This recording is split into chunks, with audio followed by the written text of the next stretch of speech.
हुन्थ्यो क्या लोकलहरू चाहिँ तपाईँको पूर्व जाने तपाईँको पाहाडको ट्याक्सी स्याक्सीहरू चाहिँ यहीँ राखिदिएर होइन गइहालिन्थ्यो। अब काठमाडौँ भनेको तपाईँको सधैँभर जाने कुरा आउँदैन होइन, त्यो काम पर्दा मात्रै जाने अब यताउति भन्ने हुन्थ्यो।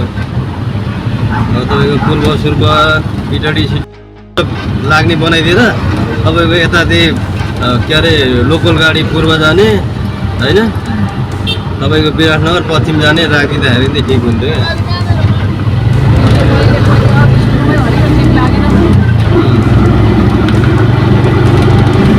हामीलाई पनि ठिक छैन नि, त्यहाँ भन्दा मात्रै हो नि। तपाईँको त्यहाँ 100वटा भन्दा बेसीका टेम्पू छ, अनि पालो लाग्छ तपाईँको। पालोमा तपाईँको 2 घन्टामा 1 घन्टामा एक टिप लाग्छ, अनि 2 घन्टा 1 घन्टामा 70 बोकेर कता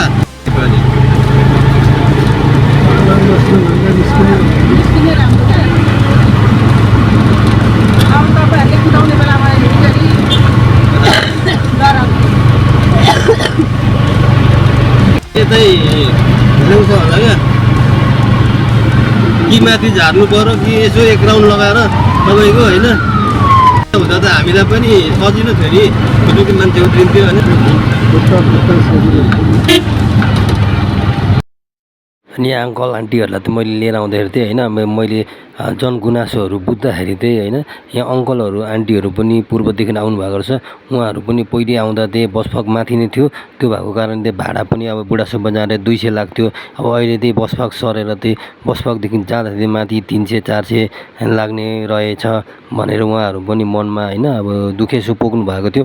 अनि त्यो भएको कारणले अब अहिले कस्तो भने बसफक सरेपछि चाहिँ अरू कुरा भन्दा पनि मास्तिरको अब यात्रुहरूलाई चाहिँ होइन पेसेन्जरहरूलाई चाहिँ कस्तो गुनासो छ भने अब इटडीदेखि आउनु 60 रुपियाँ तिर्नु पऱ्यो, फेरि त्यहाँदेखि जानु तपाईँको 80 रुपियाँ तिर्नु पऱ्यो होइन। 80 रुपियाँ र 60 जोड्दा त 150 पर्यन्त भाडा तपाईँको पहिले 100 रुपियाँमा घर पुग्थ्यो भने अहिले 50 रुपियाँ बेसी तिर्नु परिरहेको छ नि त। त्यो भएको कारणले चाहिँ जनगुनासोमा चाहिँ अब मानिसहरूको प्रायः मैले पेसेन्जर पुग्दाखेरि चाहिँ सोध्छु नि त होइन के कस्तो हो कसो हो भनेर। त तपाईँहरूलाई त कस्तो भएको छ यो बसपाक सर्दा त खुसी लागेछ कि होइन, तपाईँलाई मनमा कस्तो लागेको छ भन्दा जसले पनि भन्छ हामी अब यहाँ देख्नु सक्नुहुन्छ तपाईँले होइन, यो लाइन छ होइन, यो लाइन भनेको चाहिँ पालोमा बसेको। अब यहाँ पालोमा हामी बस्दाखेरि अब 1.5-2 घन्टामा एक टिप पाइन्छ। त्यो भएको कारणले अब 1-2 घन्टाको पालोमा एक टिप बोकेर मात्रै पोसाउँदैन हामीलाई पनि समस्या नै छ क्या। किनभने मान्छेले देख्छ पक्ष सरेपछि त तपाईँहरूलाई त चाँदी कटा छ सवारी र टेम्पो भन्छ, चाँदी कटाइदिए होइन हामीलाई चाहिँ पछारे जस्तै होइन, हामी चाहिँ मारमा परेको छौँ क्या।